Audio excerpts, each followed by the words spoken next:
उलट तपासणी न्यूज, सामाजिक, सांस्कृतिक आणि राजकीय घडामोडींचे यथार्थ दर्शन।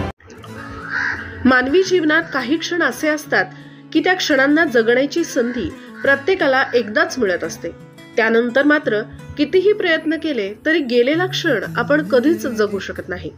मनुष्य वेगवेगळ्या दशेतून जात आपले जीवन जगत असतो, परंतु प्रत्येक मनुष्याच्या जीवनात विद्यार्थी दशेला मोठे महत्व आहे।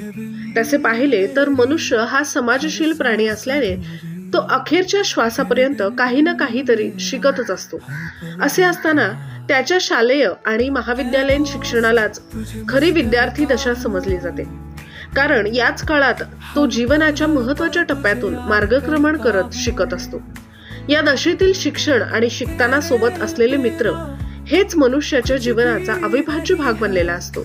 असे म्हणतात की विद्यार्थी दशेतील मित्रमैत्रिणी आणि त्यांची मैत्री ही कधीच जुनी होत नाही, तर मैत्रीचे हे नाते काळानुरूप अधिकाधिक घट्ट होत जाते। कुठल्याही व्यक्तीला विद्यार्थी म्हणून राहायला आणि जगायला नेहमीच आवडत असते। विद्यार्थी जीवन आणि मैत्री हे समीकरण जगात सर्वात श्रेष्ठ आहे, यात शंका नाही। याच समीकरणाचा एक भाग म्हणून 24 वर्षांच्या तपानंतर पुन्हा एकदा मैत्रीच्या नात्याला नवसंजीवनी देण्यासाठी माजी विद्यार्थी स्नेहमिलन सोहळ्याचे आयोजन करण्यात आलेले होते। परत विद्यार्थी म्हणून जगता यावे या उद्देशातून पुलगाव येथील RK ज्युनियर कॉलेजच्या विद्यार्थ्यांनी हा कार्यक्रम आयोजित केलेला होता।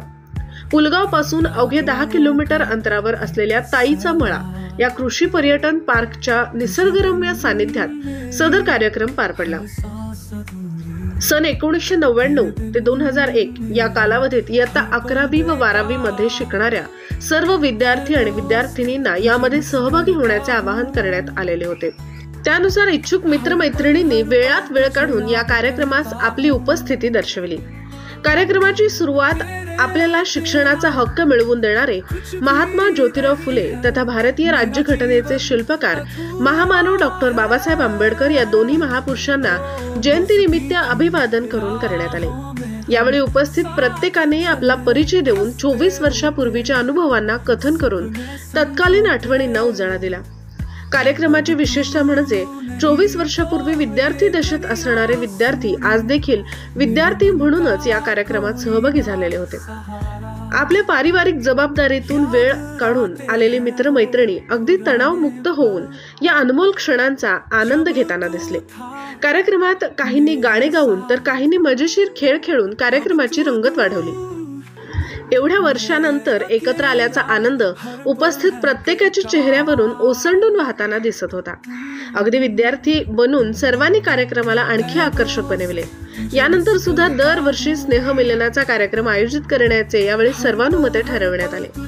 स्नेहमिलनाच्या कार्यक्रमासाठी नितीन नाखले, नितीन पिंपळकर, आदित्य मानकर, सुजित मेहकरे, गजानन तिखे, चंद्रशेखर भेंडे, संजय घोरडकर, संजय कुंभारे, विलास कांबळे, चंद्रकांत चिलूरकर, शिल्पा सहारे, प्रिया कोटांगळे, सुवर्णा पेटकर, अश्विनी झटाले, कविता डेहनकर, निशा निमजे, श्रद्धा पेरके, सारिका पारधेकर, मोनिका सुने, मोहिनी चांडक, श्वेता महल्ले, निलिमा वरकड, अश्विनी पेरके, प्रगती मेश्राम, सुजाता गाडगे यांनी प्रामुख्याने उपस्थित राहून स्नेहमिलन कार्यक्रमाची शोभा वाढवली। शेवटी आभार मानून कार्यक्रमाची सांगता करण्यात आली। चंद्रशेखर भेंडे, उलट तपासणी न्यूज, पुलगाव।